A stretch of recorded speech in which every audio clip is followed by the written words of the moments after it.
اللہ چاہتا ہے کہ تم پر سے بوجھ ہلکا کرے، اور انسان طبعاً کمزور پیدا ہوا ہے۔ مومنو، ایک دوسرے کا مال ناحق نہ کھاؤ۔ ہاں، اگر آپس کی رضامندی سے تجارت کا لین دین ہو اور اس سے مالی فائدہ حاصل ہو جائے تو وہ جائز ہے، اور اپنے آپ کو ہلاک نہ کرو، کچھ شک نہیں کہ اللہ تم پر مہربان ہے۔ اور جو زیادتی کرتے ہوئے اور ظلم سے ایسا کرے گا تو ہم اس کو عنقریب جہنم میں داخل کریں گے، اور یہ اللہ کو آسان ہے۔ اگر تم بڑے بڑے گناہوں سے جن سے تم کو منع کیا جاتا ہے پرہیز کرو گے تو ہم تمہارے چھوٹے چھوٹے گناہ معاف کر دیں گے اور تمہیں عزت کے مکانوں میں داخل کریں گے۔ اور جس چیز میں اللہ نے تم میں سے بعض کو بعض پر فضیلت دی ہے اس کی تمنا مت کرو۔ مردوں کو ان کاموں کا ثواب ہے جو انہوں نے کیے، اور عورتوں کو ان کاموں کا ثواب ہے جو انہوں نے کیے، اور اللہ سے اس کا فضل و کرم مانگتے رہو، کچھ شک نہیں کہ اللہ ہر چیز سے واقف ہے۔ اور جو مال ماں باپ اور رشتہ دار چھوڑ مریں تو حقداروں میں تقسیم کر دو کہ ہم نے ہر ایک کے حقدار مقرر کر دیے ہیں، اور جن لوگوں سے تم عہد کر چکے ہو ان کو بھی ان کا حصہ دو، بے شک اللہ ہر چیز پر نگراں ہے۔ مرد عورتوں پر حاکم ہیں، اس لیے کہ اللہ نے بعض کو بعض سے افضل بنایا ہے، اور اس لیے بھی کہ مرد اپنا مال خرچ کرتے ہیں، تو جو نیک بیویاں ہیں وہ فرمانبردار ہوتی ہیں، اور ان کے پیٹھ پیچھے اللہ کی حفاظت میں مال و آبرو کی خبرداری کرتی ہیں۔ اور جن عورتوں کی نسبت تمہیں معلوم ہو کہ سرکشی اور بدخوئی کرنے لگی ہیں تو پہلے ان کو زبانی سمجھاؤ، اگر نہ سمجھیں تو پھر ان کے ساتھ سونا ترک کر دو۔ اگر اس پر بھی باز نہ آئیں تو زد و کوب کرو، پھر اگر تمہارا کہنا مان لیں تو پھر ان کو ایذا دینے کا کوئی بہانہ مت ڈھونڈو، بے شک اللہ بہت اونچا ہے، بڑا ہے۔ اور اگر تم لوگوں کو معلوم ہو کہ میاں بیوی میں انبن ہے تو ایک منصف مرد کے خاندان میں سے اور ایک منصف عورت کے خاندان میں سے مقرر کرو، وہ اگر صلح کرا دینی چاہیں گے تو اللہ ان میں موافقت پیدا کر دے گا۔ کچھ شک نہیں کہ اللہ سب کچھ جانتا ہے، سب باتوں سے خبردار ہے۔ اور اللہ ہی کی عبادت کرو اور اس کے ساتھ کسی چیز کو شریک نہ بناؤ،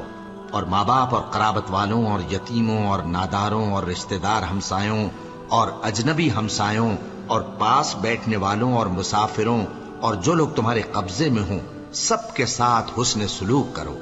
بے شک اللہ تکبر کرنے والے، بڑائی مارنے والے کو دوست نہیں رکھتا۔ مومنو، جب تم نشے کی حالت میں ہو تو جب تک ان الفاظ کو جو منہ سے کہو سمجھنے نہ لگو نماز کے پاس نہ جاؤ، اور جنابت کی حالت میں بھی نماز کے پاس نہ جاؤ یہاں تک کہ غسل کر لو۔ ہاں، اگر بحالت سفر رستے چلے جا رہے ہو اور پانی نہ ملنے کے سبب غسل نہ کر سکو تو تیمم کر کے نماز پڑھ لو، اور اگر تم بیمار ہو یا سفر میں ہو یا کوئی تم میں سے بیت الخلا سے ہو کر آیا ہو یا تم نے عورتوں سے مقاربت کی ہو اور تمہیں پانی نہ ملے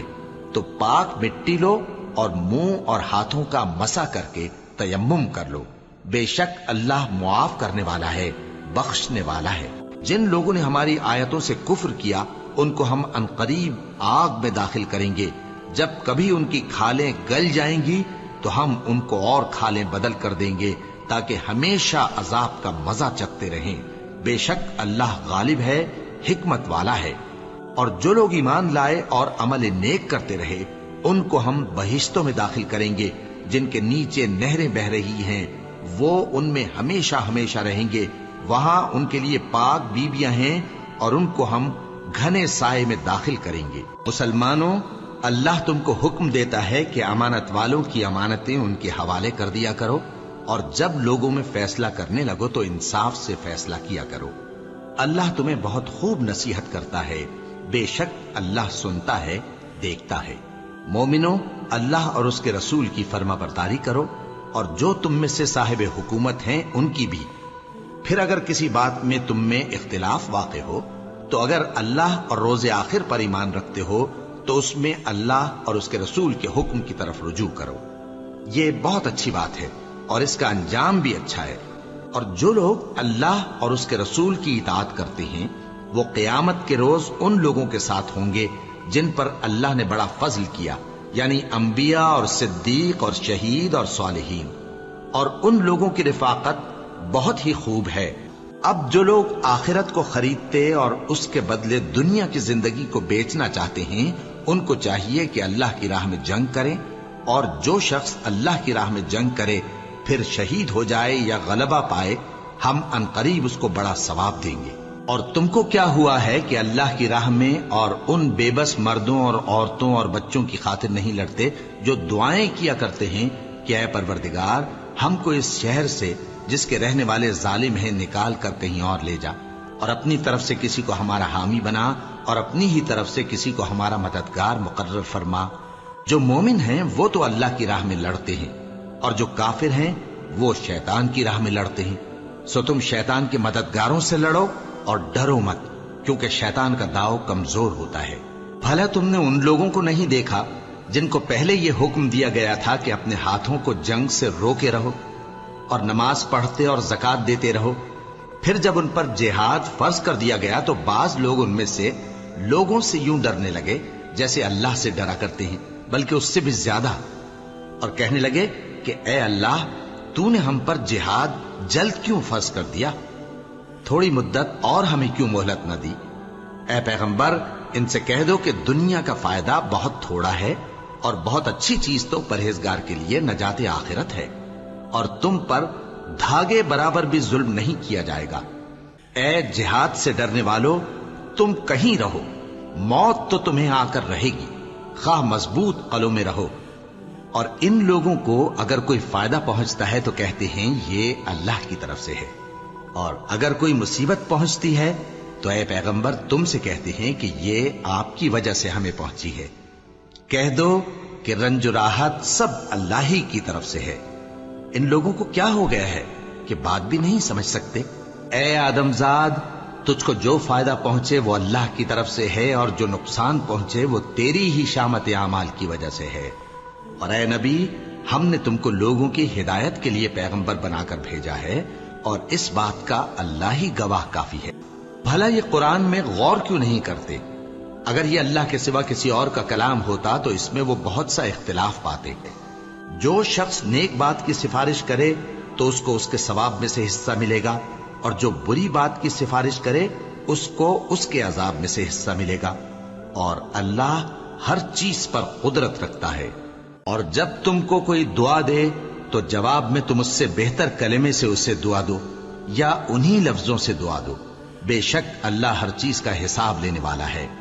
اللہ وہ معبود برحق ہے کہ اس کے سوا کوئی عبادت کے لائق نہیں۔ وہ قیامت کے دن تم سب کو ضرور جمع کرے گا، اور اللہ سے بڑھ کر بات کا سچا کون ہوگا؟ اور کسی مومن کو شایع نہیں کہ دوسرے مومن کو مار ڈالے مگر غلطی سے ایسا کر بیٹھے،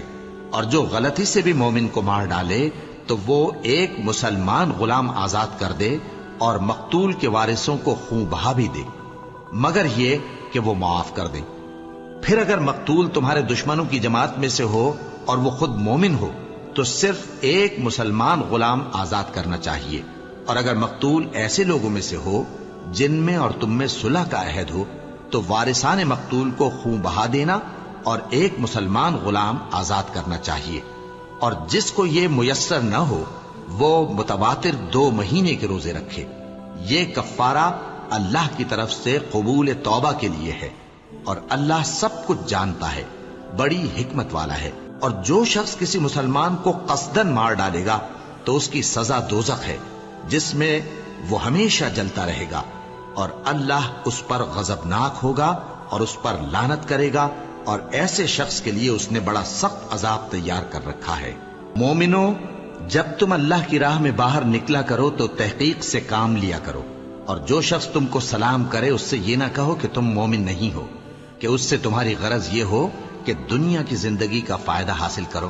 سو اللہ کے پاس بہت سی غنیمتیں ہیں، تم بھی تو پہلے ایسے ہی تھے، پھر اللہ نے تم پر احسان کیا، چنانچہ آئندہ تحقیق کر لیا کرو۔ بے شک جو عمل تم کرتے ہو اللہ کو سب کی خبر ہے۔ جو مسلمان گھروں میں بیٹھ رہتے اور لڑنے سے جی چراتے ہیں اور کوئی عذر نہیں رکھتے، وہ اور جو اللہ کی راہ میں اپنے مال اور جان سے جہاد کرنے والے دونوں برابر نہیں ہو سکتے۔ مال اور جان سے جہاد کرنے والوں کو بیٹھ رہنے والوں پر اللہ نے درجے میں فضیلت بخشی ہے، اور بہترین انجام کا وعدہ اللہ نے سب سے کیا ہے۔ اور اجر عظیم کے لحاظ سے اللہ نے جہاد کرنے والوں کو بیٹھ رہنے والوں پر کہیں فضیلت بخشی ہے، یعنی اللہ کی طرف سے درجات میں اور بخشش میں اور رحمت میں، اور اللہ بڑا بخشنے والا ہے، بڑا مہربان ہے۔ اور جو شخص اللہ کی راہ میں گھر بار چھوڑ جائے وہ زمین میں بہت سی رہنے کی جگہ اور کشائش پائے گا، اور جو شخص اللہ اور اس کے رسول کی طرف ہجرت کر کے گھر سے نکل جائے پھر اس کو موت آ پکڑے تو اس کا ثواب اللہ کے ذمے ہو چکا، اور اللہ بڑا بخشنے والا ہے، بڑا مہربان ہے۔ اور جب تم سفر کو جاؤ تو تم پر کچھ گناہ نہیں کہ نماز کو کم کر کے پڑھو، بشرطے کہ تم کو خوف ہو کہ کافر لوگ تم کو ستائیں گے، بے شک کافر تمہارے کھلے دشمن ہیں۔ پھر جب تم یہ نماز تمام کر چکو تو کھڑے اور بیٹھے اور لیٹے ہر حالت میں اللہ کو یاد کرو۔ پھر جب تم مطمئن ہو جاؤ تو پورے آداب کے ساتھ نماز پڑھو۔ بے شک نماز کا مومنوں پر اوقات مقررہ میں ادا کرنا فرض ہے، اور جو شخص کوئی برا کام کر بیٹھے یا اپنے حق میں ظلم کر لے پھر اللہ سے بخشش مانگے تو اللہ کو بڑا بخشنے والا، بڑا مہربان پائے گا۔ اور جو شخص کوئی قصور یا گناہ تو خود کرے لیکن اس کا الزام کسی بے گناہ پر ڈال دے تو اس نے بہتان اور کھلے گناہ کا بوجھ اپنے سر پر رکھا۔ ان لوگوں کی بہت سی سرگوشیاں اچھی نہیں، ہاں اس شخص کی سرگوشی اچھی ہو سکتی ہے جو خیرات یا نیک بات یا لوگوں میں صلح کرنے کو کہے، اور جو ایسے کام اللہ کی خوشنودی حاصل کرنے کے لیے کرے گا تو ہم اس کو بڑا ثواب دیں گے۔ اور جو شخص سیدھا رستہ معلوم ہونے کے بعد پیغمبر کی مخالفت کرے اور مومنوں کے رستے کے سوا کسی اور رستے پر چلے تو جدھر وہ چلتا ہے ہم اسے ادھر ہی چلا دیں گے، اور قیامت کے دن اسے جہنم میں داخل کریں گے، اور وہ بری جگہ ہے۔ اللہ اس گناہ کو نہیں بخشے گا کہ کسی کو اس کا شریک بنایا جائے، اور اس کے سوا اور گناہ جس کو چاہے گا بخش دے گا، اور جس نے اللہ کے ساتھ شریک بنایا تو بے شک وہ رستے سے دور جا پڑا۔ اور جو لوگ ایمان لائے اور نیک کام کرتے رہے ان کو ہم بہشتوں میں داخل کریں گے جن کے نیچے نہریں جاری ہیں، وہ ہمیشہ ہمیشہ ان میں رہیں گے۔ یہ اللہ کا سچا وعدہ ہے، اور اللہ سے زیادہ بات کا سچا کون ہو سکتا ہے؟ اور اس شخص سے اچھا کس کا دین ہو سکتا ہے جس نے اللہ کے آگے سر جھکا دیا اور وہ نیکوکار بھی ہے، اور ابراہیم کے دین کا پیرو ہے جو یکسو یعنی ایک اللہ کے ہو رہے تھے، اور اللہ نے ابراہیم کو اپنا دوست بنایا تھا، اور آسمان اور زمین میں جو کچھ ہے سب اللہ ہی کا ہے، اور اللہ ہر چیز کا احاطہ کیے ہوئے ہے۔ اے پیغمبر، لوگ تم سے یتیم عورتوں کے بارے میں فتویٰ طلب کرتے ہیں، کہہ دو کہ اللہ تم کو ان کے ساتھ نکاح کرنے کے معاملے میں اجازت دیتا ہے، اور جو حکم اس کتاب میں پہلے دیا گیا ہے وہ ان یتیم عورتوں کے بارے میں ہے جن کو تم ان کا حق تو دیتے نہیں اور خواہش رکھتے ہو کہ ان کے ساتھ نکاح کر لو، اور نیز بیچارے بے کس بچوں کے بارے میں، اور یہ بھی حکم دیتا ہے کہ یتیموں کے بارے میں انصاف پر قائم رہو، اور جو بھلائی تم کرو گے تو بے شک اللہ اس کو جانتا ہے۔ اور اگر کسی عورت کو اپنے خاوند کی طرف سے زیادتی یا بے رخی کا اندیشہ ہو تو میاں بیوی پر کچھ گناہ نہیں کہ آپس میں کسی قرارداد پر صلح کر لیں، اور صلح خوب چیز ہے، اور طبیعتیں تو خود غرضی کی طرف مائل ہوتی ہی ہیں، اور اگر تم نیکوکاری اور پرہیزگاری کرو گے تو اللہ تمہارے سب کاموں سے واقف ہے۔ اور تم خواہ کتنا ہی چاہو بیویوں میں ہرگز عدل نہیں کر سکو گے، تو ایسا بھی نہ کرنا کہ ایک ہی کی طرف ڈھل جاؤ اور دوسری کو ایسی حالت میں چھوڑ دو کہ گویا ادھر میں لٹک رہی ہے۔ اور اگر آپس میں مصالحت کر لو اور پرہیزگاری کرو تو اللہ بخشنے والا ہے، بڑا مہربان ہے۔ اور اگر میاں بیوی ایک دوسرے سے جدا ہو جائیں تو اللہ ہر ایک کو اپنی وسعت سے غنی کر دے گا، اور اللہ کشائش والا ہے، حکمت والا ہے۔ اے ایمان والو، انصاف پر قائم رہو اور اللہ کے لیے سچی گواہی دو، خواہ یہ تمہارے اپنے خلاف یا تمہارے ماں باپ اور رشتہ داروں کے خلاف ہی ہو۔ اگر کوئی امیر ہے یا فقیر تو اللہ ان دونوں کا زیادہ خیر خواہ ہے، پس تم خواہش نفس کے پیچھے چل کر عدل کو نہ چھوڑ دینا۔ اگر تم لگی لپٹی بات کہو گے یا سچائی سے پہلو تہی کرو گے تو جان رکھو اللہ تمہارے سب کاموں سے واقف ہے۔